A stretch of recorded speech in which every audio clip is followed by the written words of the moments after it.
All right. So, is it possible to travel the entire world on just a motorcycle? Well, I didn't want to say just a motorcycle because technically you have to fly over the oceans and stuff or take a boat, but basically travel all the land parts um, on a bike. Uh, the answer is yes, and it leads to one hell of a story. Um, and of course, it's Jim Rodgers. If you pay any attention to kind of like the investment field and that sort of thing, you kind of understand the legend, so to say. So who is he? So he's a hedge fund manager, and traveled the world and invests basically in irregular ways. And I believe he was also an army officer when he was young, like after college, maybe.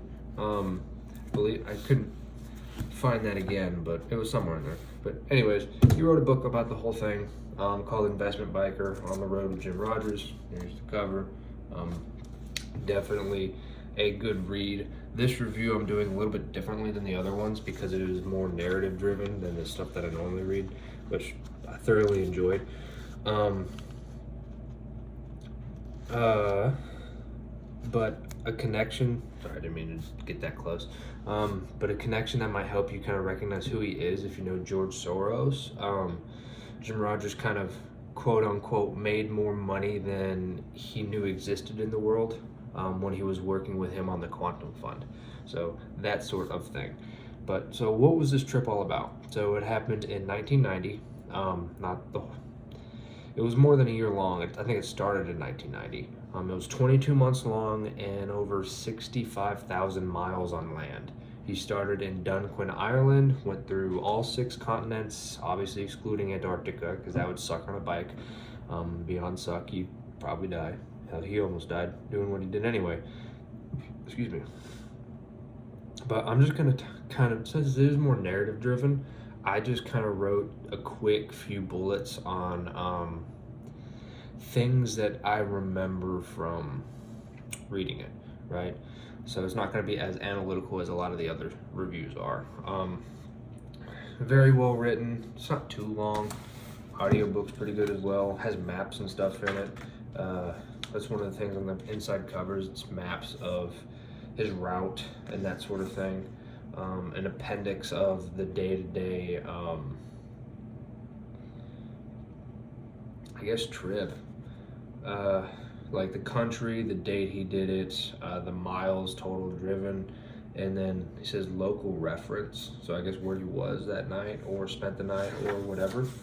But yeah, let's see. Let's say at the beginning. Let's see. Started off the 28th of March, 1990, which is actually 10 days from this recording. You guys will see it a couple days before. But anyways, things that I remembered from it. So basically, or at least it stuck out to me, was like how to cross borders. Like not just like flying over is a bit different, but like you're literally crossing the border, sort of thing. And what kind of things to think ahead for, right? And you're not necessarily every border crossing is not the same. Even in into the same country, and he found that out a lot in South America. How to deal with people all over and get help. So like if they had problems with the bikes, getting basically just strangers to help them, or basically just not kill them sometimes too. Ways people can try to scam you while you're over there or just out and about, I guess. People try to take advantage of you, whether that be, and sometimes there's nothing you can do. That's the best way to actually get through it, is to just kind of pay off the bribe and just get out. And when you get the chance to get out, don't turn back before someone changes their mind. Excuse me. But on more of like the finance side of things, like what to look for in markets, he talks about a lot. I think this is kind of what the book itself is remembered for, at least from every time I've heard it be referenced, if that makes any sense. So examples would be like how the no, it's a different point. Basically looking for like the whole Yeah, buy panic, sell hysteria type thing. So trying to find places that are like truly like at the bottom. Like you can't get any. I mean, you make more.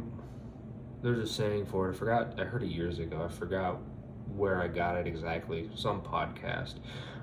Basically, like you make more money when things go from terrible to worse than from say good to better. Right? If that makes any sense. Like when you're looking at basically like a war-torn country that's maybe just now turning around, especially like a lot of places that had just at this time in the 90s been like just kind of overthrew or the communist regime kind of collapsed, that sort of thing. So like he drove through Russia, he drove through Poland and Colombia and Argentina and stuff like that when that was a problem. Other things you learn is like examples of how the world actually works with things. So like what happens with the foreign aid that's sent over there to these kind of remote places, and he gives examples of things that he saw, how the kind of systems themselves changed.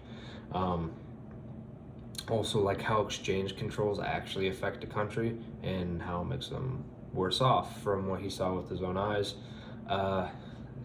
And also like the true effects of communism and statism and stuff.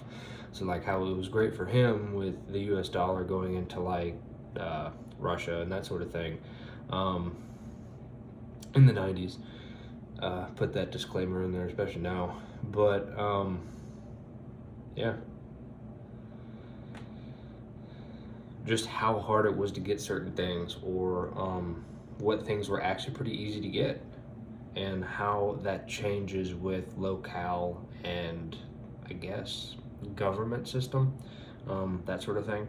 So the real life implications of politics and world trade and how that all changed, and like seeing it with your own eyes just kind of makes you actually understand it, if that makes any sense. I think he finishes it off with his perspective on the United States economy from the 90s on, and basically how it wasn't exactly favorable. But I digress. Whatever. But yeah, this one's a little bit different to do a review for because it is so narrative driven. I mean, it's all narrative, but anyway, why it's kind of important. I'd use more of like a quote.